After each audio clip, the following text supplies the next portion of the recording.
Lived in this town for a long time. I came here in '96 after college. Tom, my late husband, and I thought this would be the place to put down roots. Everyone said it was good for families, safe, steady, and at first they were right. The mill was still running, the schools had kids in every classes, and you couldn't walk down Main Street without bumping into someone you knew. But you don't want to hear about, block parties and church potlucks, do you? Not with that tape recorder humming and that polite little nod of yours. I know what story you're really after. Everybody does. You're here because of the murders. That's the only time anyone comes around here anymore. Thing is, this town started breaking long before the bodies started turning up. When the mill closed in 2002, it was like someone yanked the spine out of the whole place. Families scattered, houses went dark. By the time 2008 rolled in, pardon my French, but it really fucked us. Mortgage after mortgage, job after job, just gone. A lot of good people lost everything. So when you ask me how something like those murders could happen, well, it doesn't take a genius. Desperate people, empty houses, too many shadows, and too few working street lamps.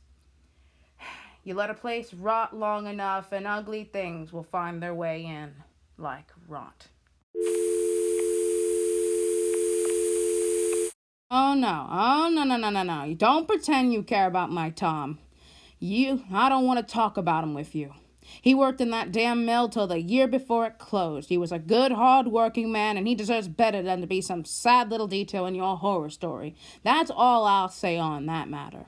You can come here and film your little documentaries about how this town was bled to death by bad luck and murders all you want. I get it.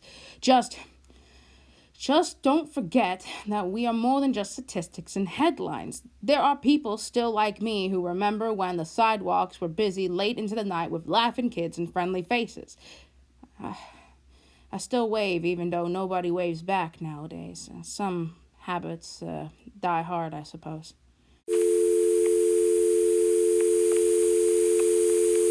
Yeah, that's what I thought.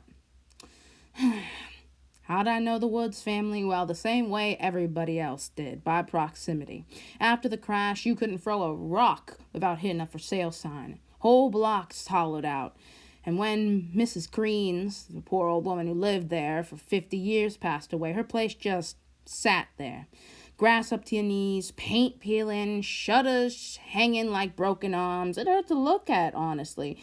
She and I used to chat over the fence while I hung laundry. Sweet woman, always had stories about her grandkids, who apparently didn't want their grandmother's old house. I missed her the second she was gone. But when a house gets that neglected, the price falls to nothing. Dirt cheap. So in the fall of 2011, the Woods swooped in and bought the whole damn thing. That's when I met them. Not from a polite hello, not even just a wave. No. The very first time I laid eyes on them was another neighbor had to march over and tell them to put their damn music down while they were unloading their boxes. Margaret, that woman, I don't have a polite thing to say about her. She had an air to her like the world owed her something, and she already sized you up and decided you weren't worth her time. And her husband, Peter, wasn't much better. Looked more like he belonged on a bar stool than on a mower. Trashy. Both of them. And believe me, I don't throw around that word lightly. And you know what gets me?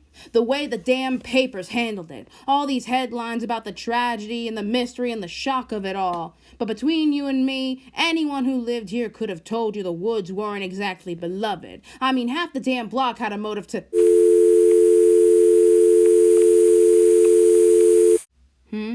The kids. Fine, but it seems redundant. Yeah, they had kids, 2 boys. The youngest was Louis, though he liked going by Louie back then. Sweet boy, polite. You'd wave at him, he'd wave back with a smile. That kind of kid. And then there was Jeffrey. He prefers to go by Jeff, but I'll stick with Jeffrey. Always will. They came late, remember. The family moved in mid-fall, so the boys didn't start school till weeks into the year. Already behind before they had a chance to get their footing in. But Jeffrey, oh, poor Jeffrey. He was doomed from the start. Kids are cruel, you know.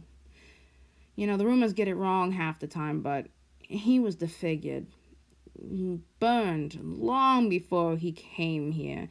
Parents of the Year they encouraged him to paint his face with this thick, oily stuff to cover it and wouldn't let him leave without it.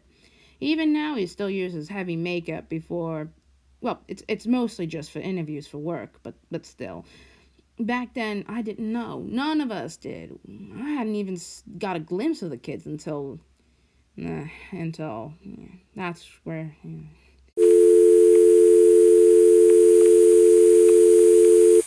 Yeah, I remember that morning plain as day. Damp, gray, the kind that makes your bones ache. I was standing in front of my window with my coffee when I caught sight of the Woods boys waiting for the bus in front of my house. You could smell Jeffrey before you saw him. That stuff smelled like death. And for a moment I thought he was a girl, but later I found out he was just wearing some cheap wig until his hair grew back, and then there was sweet Lou, who sat beside him on the curve, small, nervous, like a little rabbit. And then, of course, here comes Randy. Lord, I could not stand that child. Apple didn't fall far from the parents, and that's no compliment. He was tearing down the street on his skateboard, nearly clipping the Woods boys. Then his two little shadows, Keith and Troy, came puffing up behind him on their skateboards when Randy puffed up like he owned the damn place and did his usual routine he did to the poor kids in the neighborhood, demanding bus fare, acting like he was some big-shot gangster instead of some snot-nosed brat who barely passed the 7th grade. Next thing I know, he and his little friends are flashing knives and pocket knives, but knives all the same. My blood went cold. I grabbed my phone off the charger and I barely got back into the door in time when I heard Randy call Lou a crybaby, and then he, clear as day, pointed the knife right at Jeffrey and made some cruel remark about the paint. I don't remember the words exactly, and I don't care to, but I remember the tone. That smug and ugly tone of a boy who enjoys kicking people when they're down. Well, I had enough. I stepped out of my porch, bathrobe be damned, and yelled at him, asking him, "Randy, what the hell do you think you're doing?" Those boys froze like I dropped a bucket of ice water on them. Keith whispered the witch like I couldn't hear them, and they all started trying to play it off. Sugar in their voices, saying it was a game. Yeah, a game with knives. Ha! As if I'm stupid. Yeah, I wasn't buying it. You think I don't see those knives? Put them away before I call your father, Randy. You know how he'll deal with you. And I meant it. I know his father, and trust me, that man puts the fear of God into Randy faster than I ever could when he feels like being a damn father. And... oh shit, my kettle. Give me 1 second, hun. I'll be right back.